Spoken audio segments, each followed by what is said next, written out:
ಕಾಳುಗೊಜ್ಜು sir. Open ಮಾಡಿ ಇದು ಎಷ್ಟು ಕೆಜಿ ಮಾಡಿದ್ದೀರಾ ಸರ್? ಸರ್ ಇದು 30 kg ಮಾಡಿದ್ವಿ. ಸಾಂಬಾರು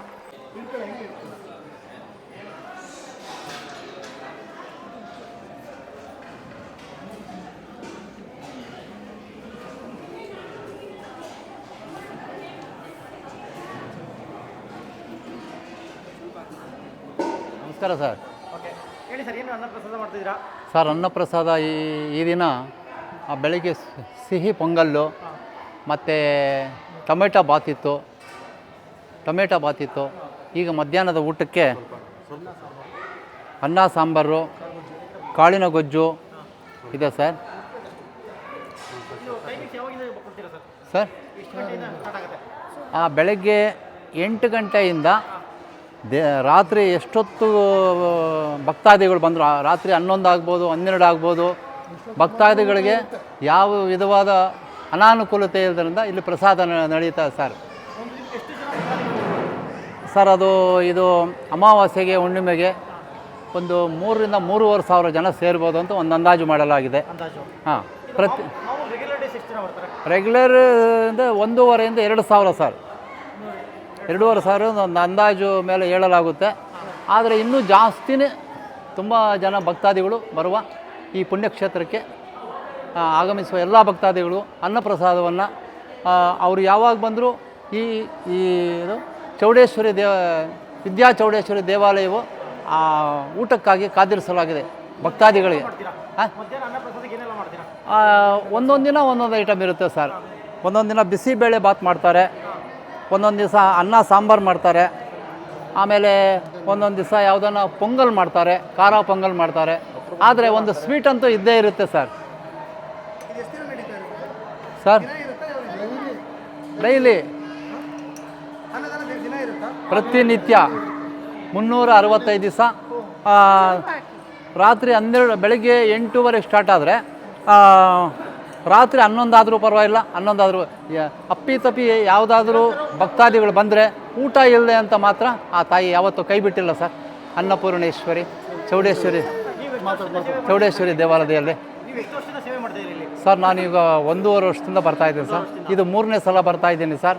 ಆ ಚೌಡೇಶ್ವರಿ ತಾಯಿ ಕೃಪೆಯಿಂದ, ವಿದ್ಯಾ ಚೌಡೇಶ್ವರಿ ದೇವಿ ಕೃಪೆಯಿಂದ ಇಲ್ಲಿ ಬರುವ ಭಕ್ತಾದಿಗಳ ಎಲ್ಲ ನಾನು ಇಲ್ಲಿಗೆ ಬಂದಿದ್ದೀನಿ, ಇಲ್ಲಿಂದ ಒಳ್ಳೆಯದಾಗಿದೆ ನನಗೆ ಅನ್ನೋ ಮನೋಭಾವನೆ ಹೃದಯಪೂರ್ವಕವಾಗಿ ಹೇಳ್ತಾ ಇರೋ ಮಾತುಗಳನ್ನ ನಾವು ಕೇಳಿ ಸಂತೋಷ ಆಯಿತು.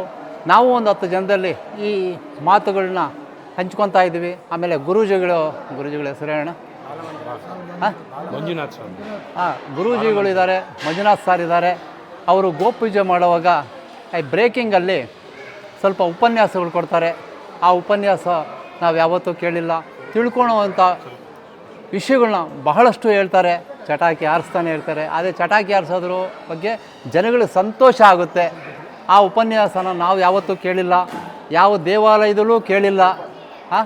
ಒಂದು ಇದು ದೇವಸ್ಥಾನ ಆಶ್ರಮ ಅಲ್ಲ, ಒಂದು ದೇವಾಲಯ, ಇದು ಸ್ವರ್ಗದ ಬಾಗಿಲು ತೆರೆದ ಹಾಗಿದೆ ಸರ್.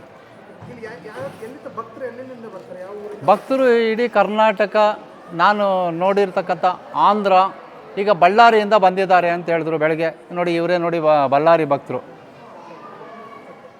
ಆಮೇಲೆ ಈ ಕಡೆ ಮಡಿಕೇರಿಯಿಂದ ಬರ್ತಾಯಿದ್ದಾರೆ, ಶಿವಮೊಗ್ಗ, ಭದ್ರಾವತಿ. ಇಲ್ಲಿ ಸಿಬ್ಬಂದಿ ವರ್ಗ ಒಬ್ಬರು ಪರಿಚಯ ಆಗಿದ್ದಾರೆ. ಸಿಬ್ಬಂದಿ ವರ್ಗ ಅವ್ರದ್ದು ನಿಮ್ದು ಯಾವ ಊರು ಅಂದರೆ ಭದ್ರಾವತಿ ಅಂತ ಹೇಳಿದ್ರು. ಅವರು ಒಂದು ಸುಮಾರು 2-3 ವರ್ಷದಿಂದ ಕೆಲಸ ಮಾಡ್ತಾಯಿದ್ದಾರೆ ಅಂತ ಇಲ್ಲಿ. ಬನ್ನಿ ಸರ್. ನಾವು ಸೇವಾಕರ್ತರು ಸರ್. ಇದು ದೇವಸ್ಥಾನ ದೇವಾಲಯಕ್ಕೆ ಭಕ್ತಾದಿಗಳಿಗೋಸ್ಕರ ದೇವರು ಈ ಕೆಲಸ ಕೊಟ್ಟಿದ್ದಾನೆ ನಮಗೆ. ಇದು ನಮ್ಮ ಪುಣ್ಯ ಸರ್. ಅನ್ನದಾನ ಮಾಡಬೇಕು ಅಂದರೆ ಅವರು ಇಷ್ಟಾನುಸಾರ ಏನು ಬೇಕಾದರೂ ತಂದುಕೊಡ್ಬೋದು ಸರ್.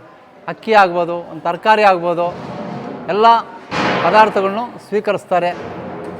ಆದರೆ ಇಲ್ಲಿ ಬರಬೇಕಾದ್ರೆ ನಿಮಗೆ ಏನು ಬೇಕು, ಕುಂದು ಕೊರತೆಗಳಿದೆ ಅಂತ ಕೇಳಿ ತೊಗೊಂಬಂದರೆ ಒಳ್ಳೆಯದು. ಯಾಕೆಂದರೆ ನಾವು ತಂದಿರುವಂಥ ಇದನ್ನು ಒಂದು ತರಕಾರಿ ಆಗ್ಬೋದು, ಅಕ್ಕಿ ಆಗಿರ್ಬೋದು, ಇನ್ನೊಬ್ಬರು ತಂದುಕೊಟ್ರೆ ಇದು ಒಂದು ಸ್ವಲ್ಪ ಐಡ್ಲಾಗುತ್ತೆ ಅಂತ ನನ್ನ ಅಭಿಪ್ರಾಯ ಸರ್. ಅವ್ರನ್ನ ಕೇಳಿ ನಿಮಗೆ ಇವತ್ತು ಏನು ತರಬೇಕು, ನಾವು ಬರ್ತಾ ಇದ್ದೀವಿ ಅಂತ ಹೇಳಿದ್ರೆ ಒಂದು ಎಣ್ಣೆ ಆಗ್ಬೋದು, ಅಡುಗೆ ಎಣ್ಣೆ ಆಗ್ಬೋದು, ಪಾತ್ರೆ ತೊಳೆಯುವ ಸಬೀನಾ ಸಾಬೂನು ಆಗ್ಬೋದು. ಇಲ್ಲಿ ಅಚ್ಚುಕಟ್ಟು ಮಾಡೋದಕ್ಕೆ ಒಂದು ಯಾವುದಾದ್ರೂ ಒಂದು ಸೇವೆ ನಾವೇ ಬಂದು ಹಸುಗಳಿಗೆ ಗೋಪೂಜೆ ಮಾಡಿಸ್ಬೋದು. ಇದು ಗೋ ಆಹಾರ ಗೋ ಪದಾರ್ಥಗಳನ್ನ ನಾವು ಎಳೆಯಾಗಿ ಗುರುಗಳ ಅಪ್ಪಣೆಯಂತೆ ಏನು ಬೇಕಾದರೂ ಕೊಡ್ಬೋದು ಸರ್. ಏನು ಬೇಕಾದ್ರೆ ಹುಲ್ಲು ಅದು ಏನು ತಿನ್ನುತ್ತೆ ಆ ಆಹಾರನ ನಾವು ಕೊಡ್ಬೋದು ಸರ್. ಸರ್ ಇವಾಗ ಗ್ಯಾಸ್ ಅಭಾವ ಇರೋದ್ರಿಂದ ಸೌದೆ ಒಲೆ ಮಾಡ್ತಾ ಇದ್ದಾರೆ ಸರ್. ಗ್ಯಾಸು ಎಲ್ಲಿ ಸರ್, ಎಲ್ಲ ಕಡೆ ಗ್ಯಾಸ್ ಅಭಾವ ಇದೆಯಲ್ಲ ಸರ್ ಈಗ. ಹೌದು ಸರ್. ಈ ಏನೂ ತೊಂದರೆ ಗ್ಯಾಸ್ ತೊಂದರೆ ಆಗ್ತಾಯಿದೆ ಸರ್. ಸರ್ ನನ್ನ ಹೆಸರು ಮಂಜುನಾಥಾಚಾರ್ಯ ಅಂತ ಸರ್. ಹೌದು ಸರ್. ಡೈಲಿ ಎಷ್ಟು ಸಾವಿರ ಜನಕ್ಕೆ ಅಡುಗೆ ಮಾಡ್ತೀರಾ ಸರ್? ಸರ್ ಹೇಳೋಕ್ಕಾಗಲ್ಲ ಸರ್, ಅದು ಮಿನಿಮಮ್ 500, 1000, 100, 200, 1.5, 2 ಹೇಳೋಕ್ಕಾಗಲ್ಲ ಸರ್. ಇವತ್ತು ಹುಣ್ಣಿಮೆ ಇದೆ, ಇವತ್ತು ಎಷ್ಟು ಸಾವಿರ ಜನ ಅಮಾವಾಸ್ಯೆ ಇದೆ, ಎಷ್ಟು ಸಾವಿರ ಜನಕ್ಕೆ ಮಾಡಿದ್ದಾರೆ ಸರ್ ಇವತ್ತು? 1,500 2 ಸಾವಿರ ಜನ ಮಾಡಿ. ಏನೆಲ್ಲ ಮಾಡಿದ್ದೀರಿ ಸರ್ ಇವತ್ತು? ಬೆಳಗ್ಗೆ ಸಿಹಿ ಪೊಂಗಲು ಮತ್ತು ಬಾತ್ ಮಾಡಿದ್ವಿ, ಮಧ್ಯಾಹ್ನ ಅನ್ನ ಸಾಂಬಾರು ಕಾಳು ಗೊಜ್ಜು ಮಾಡಿದ್ವಿ. ಕಾಳು ಗೊಜ್ಜು ಮಾಡಿದ್ದೀರಾ? ಇದೆಲ್ಲ ಏನು ಸರ್ ಇದು? ಕಾಳು ಗೊಜ್ಜು ಸರ್. ಓಪನ್ ಮಾಡಿ ಇದು ಎಷ್ಟು ಕೆ ಜಿ ಮಾಡಿದ್ದೀರಿ ಸರ್? ಸರ್ ಇದು 30 kg ಮಾಡಿದ್ವಿ. 30 kg ಕಾಳು ಗೊಜ್ಜು. ಸರ್ ಇದು ಬಿಸಿನೀರು ರೈಸ್ ಮತ್ತು ಇದು ಮಾಮೂಲಿ ಸಾಂಬಾರು.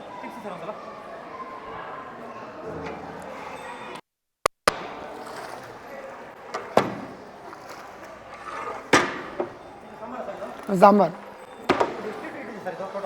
ಸರ್ ಮಿನಿಮಮ್ 1,500 2 ಸಾವಿರ ಜನಕ್ಕೆ ಆಗುತ್ತೆ. ಈಗ ಜಾಸ್ತಿ ಇದೆ. ಒಂದರ ಇದು ಮಾಮೂಲಿ ರೈಸ್ ಸರ್, ವೈಟ್ ರೈಸ್ ಕಾಲದ ಮಾಡ್ತೀವಿ, ಬಿಸಿನೀರು ರೆಡಿ ಮಾಡ್ತೀವಿ. ಈಗ 100 kg ಕ್ವಿಂಟಾ ಮಾಡಿದ್ದೀವಿ ಸರ್. ನಾವೇ ಅಡುಗೆ ಸರ್. ಮುಂಚೆ ಗ್ಯಾಸ್ ಇತ್ತು, ಗ್ಯಾಸ್ ಪ್ರಾಬ್ಲಮ್ ಆಗಿರೋದ್ರಿಂದ ಸೌದೆ ಮಾಡ್ತಾ ಇದ್ದೀವಿ. ಹಾಂ ಸರ್. ತರಕಾರಿ ಇಲ್ಲ ಸರ್, ಇದೆಲ್ಲ ಫುಲ್ ತರಕಾರಿ ಮಾಡ್ಕೋದು. ಇವತ್ತು ಅಮಾಸೆ ಅಲ್ವಾ, ಅದಕ್ಕೋಸ್ಕರ ಖಾಲಿ ಆಗಿದೆ ಸ್ವಲ್ಪ. ಬೇರೆ ಕಡೆಯಿಂದ ಬರ್ತಾ ಇರ್ತದೆ, ಬರುತ್ತೆ ಹೋಗುತ್ತೆ.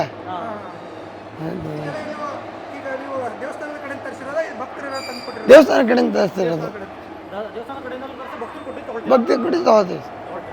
ಇದು ಮಾಮೂಲಿ ದಿನಸಿ ಐಟಮು, ಇದೆಲ್ಲ ಭಕ್ತರು ಕೊಟ್ಟಿರೋದು. ಎಲ್ಲ ಬೇಳೆ ಆಗಿರ್ಬೋದು, ಮತ್ತು ಹೆಸ್ರುಬೇಳೆ, ಮತ್ತು ಅವರೆಬೇಳೆ, ಕಡಲೆಬೇಳೆ, ಮತ್ತು ಎಲ್ಲ ಭಕ್ತರು ಕೊಟ್ಟಿರೋದು. ಸಕ್ಕರೆ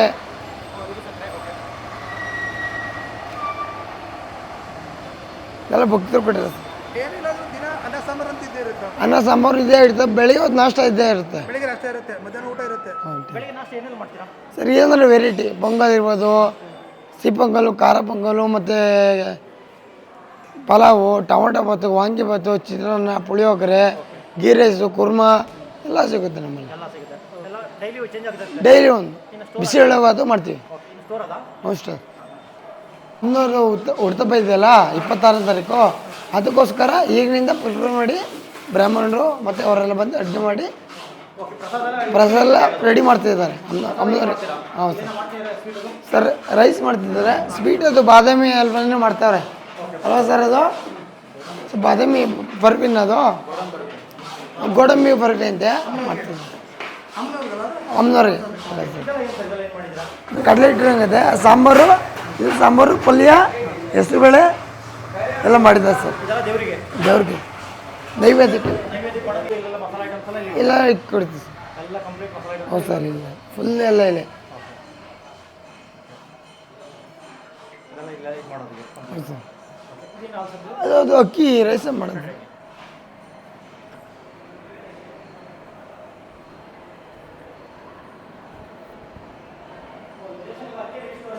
ಸ್ಟೋರೇಜು ಅಂದರೆ ಅಕ್ಕಿ ಮತ್ತು ಕಾಳು ಮತ್ತು ಏನೇ ಬರ್ಬೋದು, ಸ್ಟೋರೇಜ್ ಇದು. ಅಷ್ಟೇ. ಒಂದು ಕಾಯಿ ಆಗಿರ್ಬೋದು, ಸಕ್ಕರೆ ಆಗಿರ್ಬೋದು, ಕಾಳಾಗಿರ್ಬೋದು, ಅಕ್ಕಿ ಆಗಿರ್ಬೋದು ಎಲ್ಲ ಇಷ್ಟು. ಸರ್ ಒಟ್ಟು ಒಂದು 15 ಜನ ಇದ್ದಾರೆ. ಇಲ್ಲಿ ಕಿಚನ್ಗೆ ಅಂತ ಈ 3 ಆಳಿದ್ದೀವಿ. 3 ಆಳು ಭಟ್ರು ಅಂತ 3, ಮಿಕ್ದವ್ರು ನಿಮ್ಗೆ ಹೆಲ್ಪರ್ ಸೇರಿ 15 ಜನ ಟೋಟಲ್. ಹಾಂ 15 ಜನ ಸಾಕಾಗುತ್ತಾ? ಸಾಕು. ಹಿಂಗೆ ಫುಲ್ ಕ್ರೌಡ್ ಬೇಕಾಗ.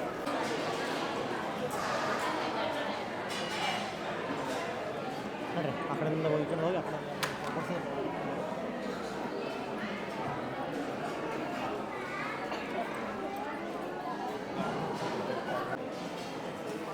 ಸೌತ್